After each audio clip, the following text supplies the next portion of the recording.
बिस्मिल्लाहिर्रहमानिर्रहीम अस्सलाम वालेकुम। आई एम ख्वाजा मोहसिन इनाम।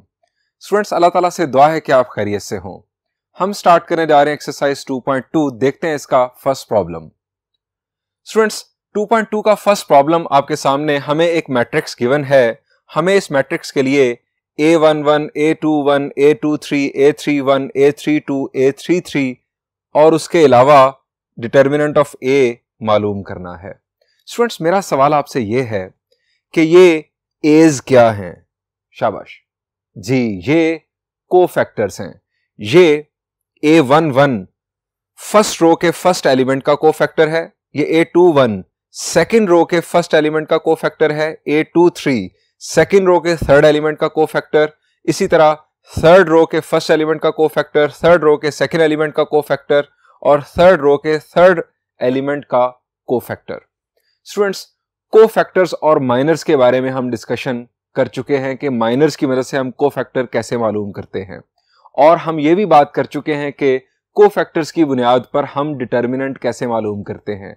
हमने बात की कि अगर आपके पास किसी एक रो या किसी एक कॉलम के कोफैक्टर्स आ जाएं तो आप उनकी मदद से डिटर्मिनेंट भी मालूम कर सकते हैं। अब डिटर्मिनेंट अगर हमें कोफैक्टर्स के बगैर पूछा जाता फाइंड आउट करने के लिए, तो हमारे पास और भी रास्ते थे। हम सिंपली इसे किसी भी रो किसी भी कॉलम से एक्सपैंड करते हम डिटर्मिनेंट मालूम कर लेते। लेकिन यहां पर चूंकि हम कोफैक्टर्स मालूम कर चुके होंगे, सो कोफैक्टर की बुनियाद पर ही हम ये डिटर्मिनेंट मालूम करेंगे। हमें डिटर्मिनेंट मालूम करने के लिए किसी एक रो के तीनों कोफैक्टर्स या किसी एक कॉलम के तीनों कोफैक्टर्स रिक्वायर्ड होंगे। अगर हम किसी रो की बात करें तो स्टूडेंट्स, आप जरा देखें कि हमारे पास A31, A32 और A33 ये हमारे पास थर्ड रो के तीनों कोफैक्टर्स मौजूद हैं। हम इन तीन की मदद से डिटर्मिनेंट मालूम कर सकते हैं। किस तरह मालूम कर सकते हैं, ये फार्मूला अभी आगे जाकर हम बात करेंगे। पहले हम रिकॉल करते हैं कि हम कोफैक्टर कैसे मालूम करते हैं। यहां लिखेंगे सिंस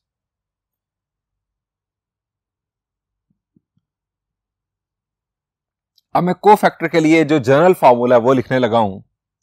फार्मूला है हमारा AIJ। अब यहां पर रो नंबर और कॉलम नंबर आएगा जो कोफैक्टर हम मालूम करना चाहते हैं। जैसे अगर हमने A11 मालूम करना है तो I और J की वैल्यू 1 और 1 होगी। A21 मालूम करना है तो यहां पर 2 1 आ जाएगा, is equal to -1 raise to power I plus J MIJ। ये स्टूडेंट्स हमारे पास general formula M for minor. अब इसकी वजह से हम मालूम करते हैं, मैं आपके लिए A31, A32 और A33 मालूम कर रहा हूं। अगर आपको ये अच्छी तरह समझ आ गए तो आप बासानी A11, A21, A23 ये आप बासानी खुद कर लेंगे। A31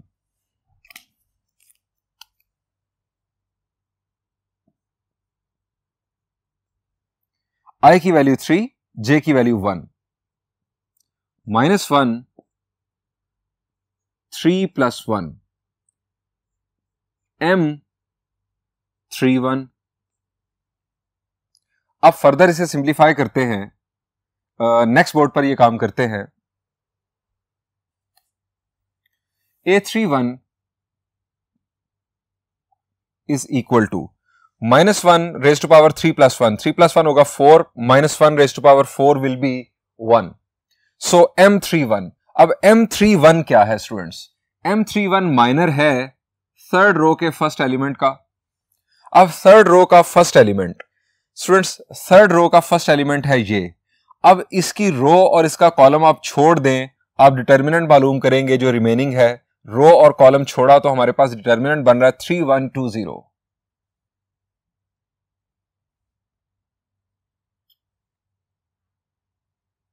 अब ये डिटर्मिनेंट हम करेंगे expand, 300 -2, this is -2। A31 students हमारे पास आ चुका। अब A32 मालूम करते हैं। सिमिलरली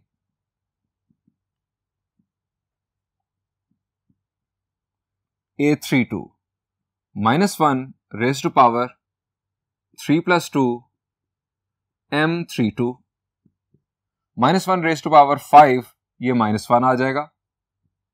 M32 थर्ड रो के सेकेंड एलिमेंट का माइनर, इसकी रो और कॉलम छोड़ा तो 1 1 -1 0, 1 1 -1 0, ये हमारे पास माइनर। अब स्टूडेंट्स ये -1 बाहर मौजूद, -1 ये एज इट इज लिखा और ब्रैकेट में 0 माइनस, अब -1 इंटू 1, ये -1 होगा तो माइनस माइनस हो जाएगा प्लस। अब ये 1 + 0 1 और 1 मल्टीप्लाई होगा -1 के साथ, तो हमारे पास आंसर आ गया A32 के लिए -1। A31 का आंसर -2, A32 का आंसर आ गया हमारे पास -1। अब स्टूडेंट्स A33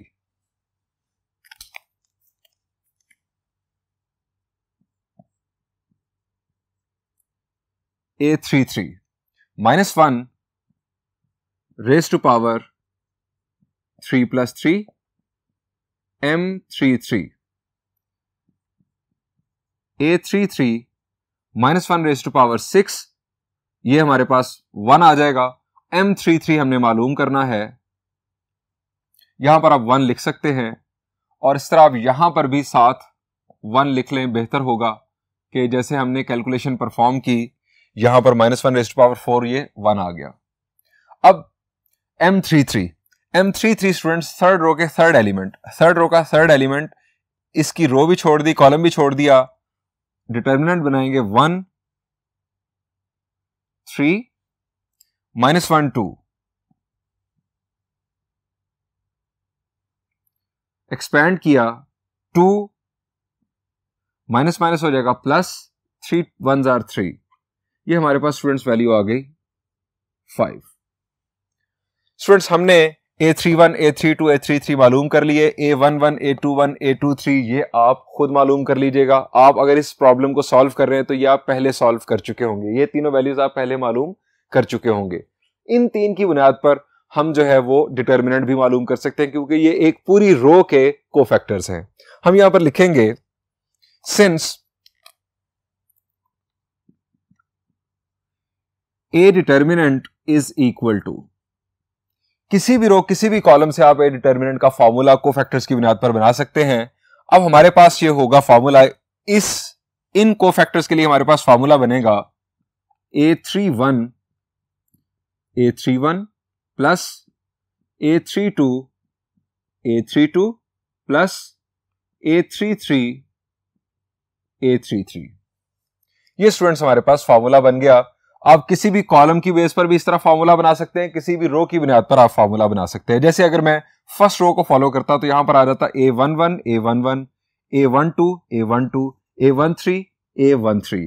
अगर मैं सेकंड कॉलम की बुनियाद पर फॉर्मूला बनाऊं तो सेकंड कॉलम हमारे पास ये है, हमारे पास आता A12 यहां पर आता A22 यहां पर आता A32। अब स्टूडेंट्स वैल्यूज पुट करेंगे, लेकिन ये काम होगा नेक्स्ट बोर्ड पर।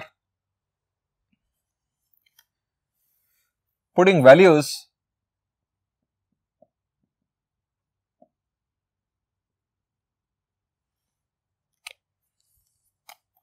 Determinant of A is equal to A31, first third row का फर्स्ट एलिमेंट ये था हमारे पास 2, और कैपिटल A31 यानी कोफैक्टर A31 ये हमारे पास है -2 प्लस A32 यानी थर्ड रो का सेकेंड एलिमेंट ये हमारे पास है 0, और कोफैक्टर A32 स्टूडेंट्स ये हमारे पास है -1 प्लस A33 थर्ड रो का थर्ड एलिमेंट स्टूडेंट्स हमारे पास मैट्रिक्स के अंदर था -2, और A33 हमारे पास जो कोफैक्टर है वो है 5। अब यहां पर सिंप्लीफिकेशन परफॉर्म करेंगे, -4 plus 0 -10, determinant of A is equal to -10 -4 is -14। ये स्टूडेंट्स हमारे पास डिटर्मिनेंट आ चुका। यहां पर चूंकि कोफैक्टर्स हम मालूम कर चुके थे, सो हमने कोफैक्टर्स की बुनियाद पर डिटर्मिनेंट मालूम किया, अदरवाइज हम एक्सपेंशन की मदद से भी ये डिटर्मिनेंट मालूम कर सकते थे। स्टूडेंट्स बढ़ते हैं एक और प्रॉब्लम की जानिब, लेकिन नेक्स्ट बोर्ड पर। स्टूडेंट्स प्रॉब्लम नंबर 4 के टोटल 4 पार्ट्स हैं। हर पार्ट के अंदर हमें एक डिटर्मिनेंट इवेलुएट करना है। बहुत ही आसान। अभी हमने कोफैक्टर्स की बुनियाद पर डिटर्मिनेंट मालूम करना सीखा। अब हम इसे डायरेक्ट एक्सपेंशन से डिटर्मिनेंट मालूम कर लेंगे। आप किसी भी रो किसी भी कॉलम से एक्सपैंड कर सकते हैं। सिर्फ फर्क क्या पड़ेगा वो मैं आपको बताता हूं। आप यहां पर एक प्लस का निशान लगाएं और इसके बाद ऑल्टरनेट साइंस लगा दें दोनों तरफ। अब ये मैंने क्यों लगाए हैं? ये आपका रफ वर्क है, ये आप मेंटली बेसिकली करेंगे, आपको समझाने के लिए मैंने लगाए हैं। सॉल्यूशन इसका स्टार्ट करते हैं। डिटर्मिनेंट कैसे मालूम करना है?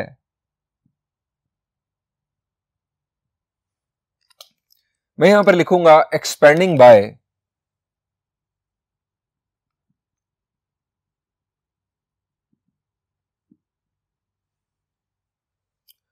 R1, R2, R3, C1, C2, C3। आपके पास ये 6 ऑप्शंस हैं। एक्सपेंडिंग बाय मैं अभी करता हूं R1। मैं आपको पहले रो 1 से एक्सपैंड करके बताता हूं, फिर आपको रो 2 से एक्सपैंड करके बताऊंगा। सबकी सूरत में आंसर आपका सेम आना है, वो नहीं आपने घबराना। किसी भी रो किसी भी कॉलम से आप एक्सपैंड कर लें। Expanding by R1। अब R1 से जब हम एक्सपैंड करेंगे तो आपका स्टार्ट पॉजिटिव होगा। हम यहां लिखेंगे 3, रो 1 का फर्स्ट एलिमेंट, इसकी रो छोड़ दी, कॉलम छोड़ दिया, -5, 4, 8, -7। उसके बाद -1। अब रो छोड़ दी, कॉलम छोड़ दिया, 6, 4, -9, -7। उसके बाद +2। रो और कॉलम छोड़ा, 6, -5, -9, 8।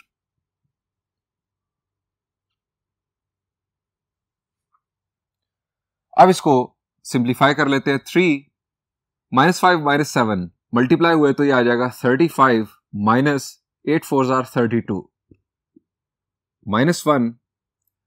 6 into -7 is -42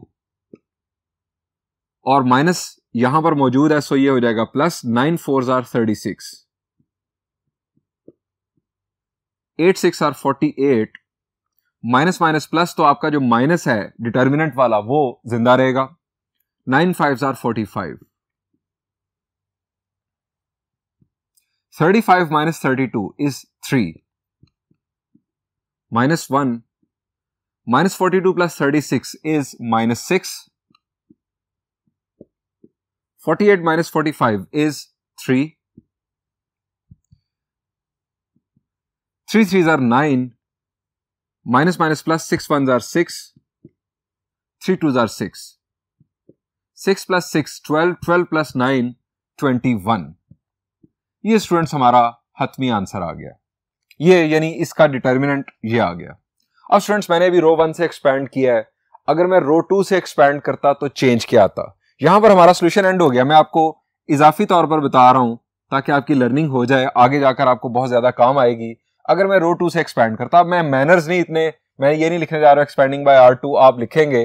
अगर आप R2 से एक्सपैंड कर रहे हो, मैं डायरेक्ट लिखता हूं कि फर्क क्या पड़ेगा। R2 से अगर हम स्टूडेंट्स एक्सपैंड करेंगे तो आप यहां पर देख रहे हैं कि माइनस साइन है, आपका स्टार्ट माइनस होगा, -6। आप 6 की रो और कॉलम को छोड़ेंगे, 1 2 8 -7। उसके बाद प्लस, आप माइनस है, माइनस से आपका स्टार्ट हुआ, आपने इसको नहीं कंफ्यूज करना कि ये माइनस इधर अटैच होगा, नहीं, आपका स्टार्ट रो 2 का जो है वो माइनस से हो गया। अब ऑल्टरनेट साइंस, अब ये पॉजिटिव होगा, पॉजिटिव यानी सेम नंबर, यहां पर प्लस साइन आ गया, ये आपका बेसिकली साइन है जो यहां पर प्लेस होना है।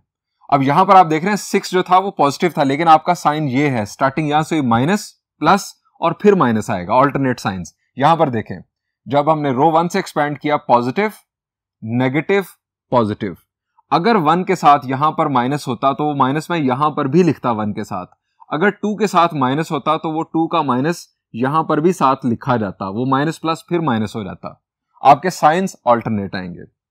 अब ये आ गया स्टूडेंट्स -5। -5 की रो और कॉलम छोड़ा 3 2 -9 -7 माइनस प्लस, अब फिर माइनस। अब आपके पास है नेक्स्ट नंबर 4। अगर ये -4 होता तो यहां पर -4 लिखा जाता, माइनस माइनस फिर प्लस बन जाता। अब रो और कॉलम छोड़ा 3 1 -9 8 3 1 -9 8। ये स्टूडेंट्स मैंने रो 2 से एक्सपैंड किया। अब आप इसके बाद जो है वो एक्सपेंशन करके आप सिंप्लीफिकेशन कर सकते हैं, ये आपके लिए कोई मसला नहीं। मैं C3 से सपोज एक्सपैंड करता हूं, कॉलम 3 से एक्सपैंड करता हूं। ये स्टूडेंट्स आपका कॉलम 3 का स्टार्ट है पॉजिटिव, सो मैं लिखूंगा 2। अब 2 की रो और कॉलम छोड़ा 6 -5 -9 8। अब स्टार्ट हुआ पॉजिटिव फिर नेगेटिव, नेक्स्ट एलिमेंट है 4। C3 से मैं एक्सपैंड कर रहा हूं, कीप इन माइंड हम कॉलम 3 को फॉलो कर रहे हैं। 4 का कॉलम छोड़ा, रो छोड़ी 3 1 -9 8।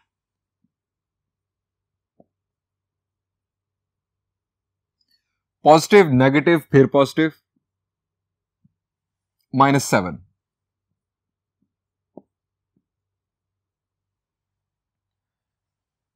कॉलम और रो छोड़ा 3 1 6 -5।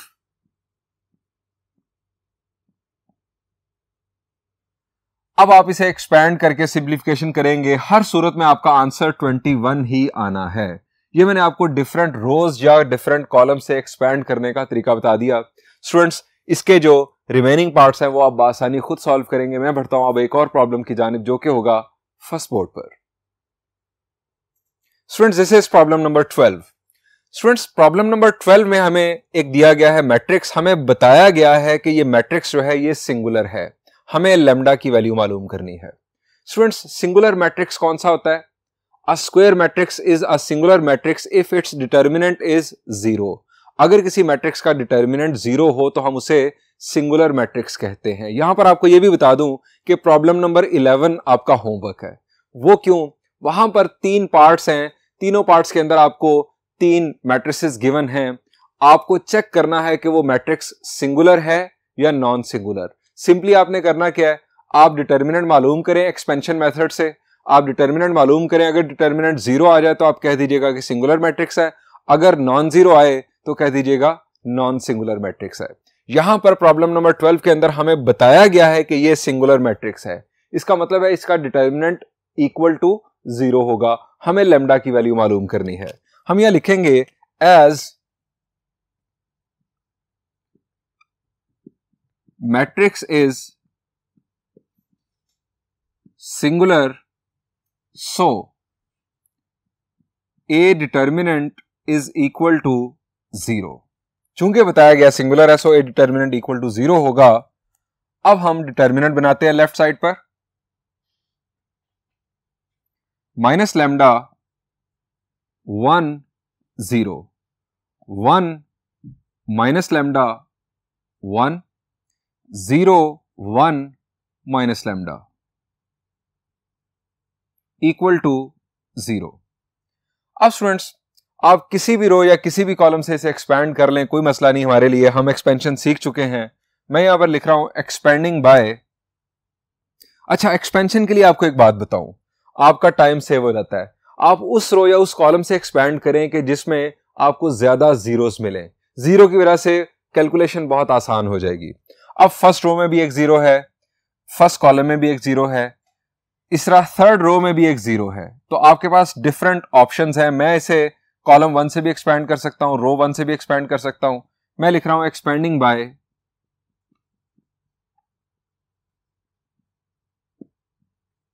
C1। अब वही बात जो रफ में मैंने आपको कहा कि आपने ज़हन में रखनी है, आप यहां पर लगाएंगे पॉजिटिव साइन और ऑल्टरनेट साइन आप दोनों तरफ लगा लें।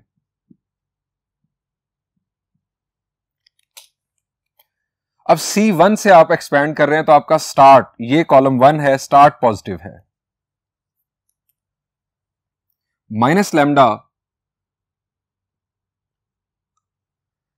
अब ये माइनस लैम्डा मैंने एज इट इज लिखा, स्टार्ट पॉजिटिव होने का मतलब ये है कि इसके साथ यहां पर प्लस साइन आया। अगर स्टार्ट नेगेटिव होता तो यहां पर एक और माइनस आता।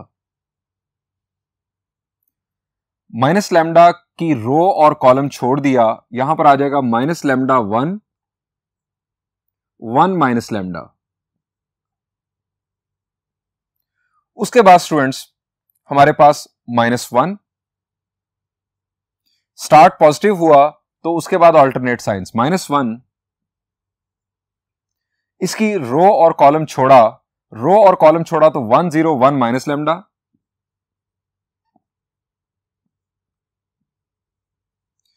पॉजिटिव नेगेटिव फिर पॉजिटिव, 0। अब 0 की रो और कॉलम छोड़ा, 1 0 माइनस लैम्डा 1 इक्वल टू ये 0।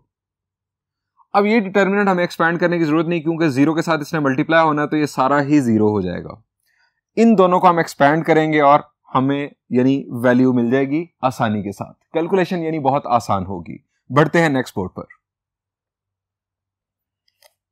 Minus lambda,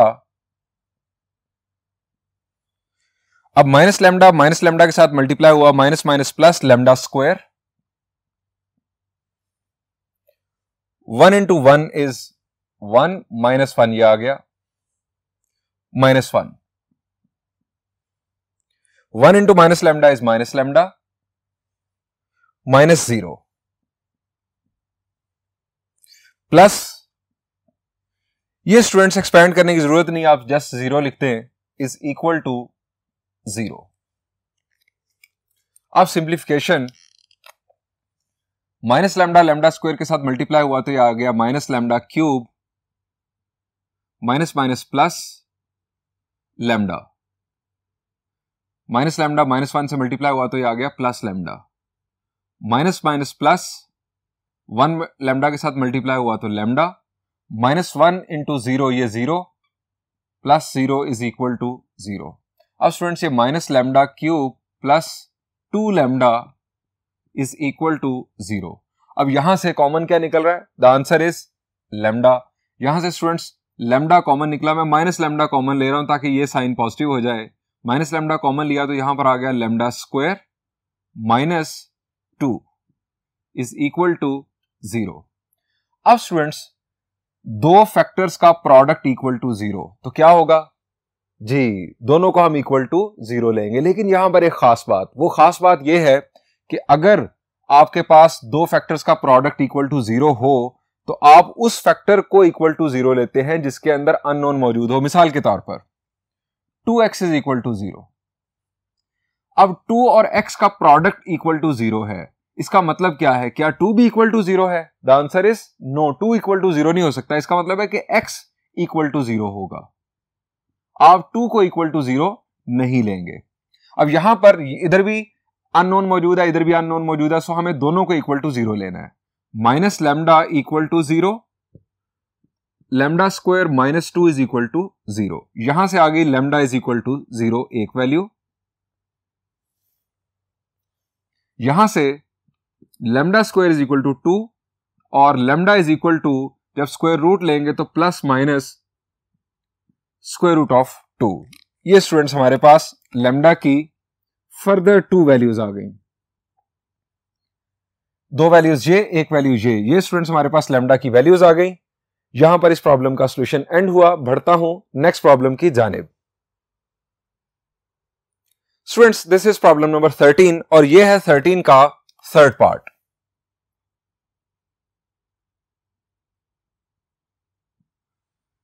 students problem number 13 के हर पार्ट में हमें एक इक्वेशन गिवन है, हमें उसे x के लिए सॉल्व करना है और x जो है वो डिटर्मिनेंट के अंदर मौजूद है। हमें करना क्या, सिंपली यहां पर हम लेफ्ट साइड पर जो डिटर्मिनेंट गिवन है उसे एक्सपैंड करेंगे, x की वैल्यू खुद ही इक्वेशन बनने के बाद सामने आती चली जाएगी। सो हम इसे एक्सपैंड करते हैं। मैं लिखने जा रहा हूं, सॉल्यूशन इसका स्टार्ट कर रहा हूं।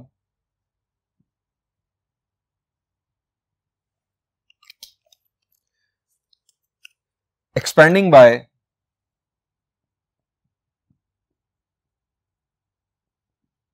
अब किसी रो किसी कॉलम में भी आपको जीरो नजर नहीं आ रहे, सो आप किसी भी रो किसी भी कॉलम से एक्सपेंड कर लें। एक्सपेंडिंग बाय R1, रो 1 से यूजुअली हम एक्सपेंड करते हैं,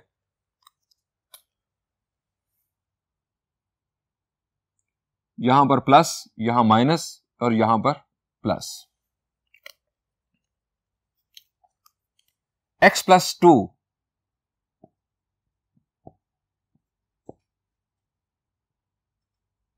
इसकी रो और कॉलम छोड़ा, x plus 3 4 3 x plus 4 minus 3 रो और कॉलम छोड़ा 2 4 2x प्लस 4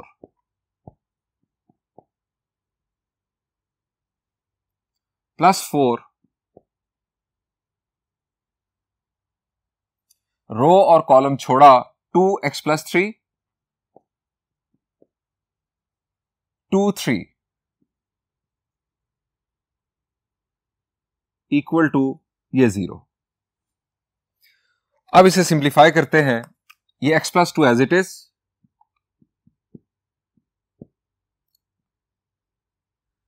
ये दोनों का प्रोडक्ट होगा x plus 3 x plus 4 minus 3 4 are 12। ये स्क्वायर ब्रैकेट मैंने इसलिए स्टार्ट की कि यहां पर जो राउंड ब्रैकेट थी वो आने जा रही थी। Minus 3 2 into x plus 4 minus 2 4 are 8 plus 4 2 3 are 6 minus 2 into x plus 3 equal to 0। X plus 2, अब स्टूडेंट यहां पर multiplication, x square plus 4x plus 3x plus 12 minus 12 minus 3 2x plus 8 minus 8 plus 4 6 minus 2x minus 6 is equal to 0। x plus 2, अब यहां पर bracket के अंदर simplification देख लेते हैं क्या हो रही है। ये प्लस 12 माइनस 12 से कैंसिल, ये 8 माइनस 8 से कैंसिल, 6 माइनस 6 से कैंसिल, 4x प्लस 3x ये 7x हो जाएगा। x plus 2 x square plus 7x, उसके बाद minus 3 2 are 6x plus minus minus 4 2 are 8x is equal to 0। अब स्टूडेंट्स ये मल्टीप्लीकेशन परफॉर्म करते हैं, x cube plus 7x square, x cube plus 7x square plus 2x square plus 14x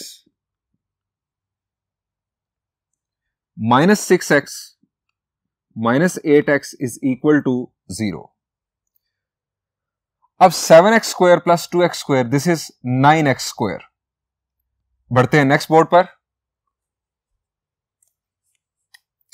x cube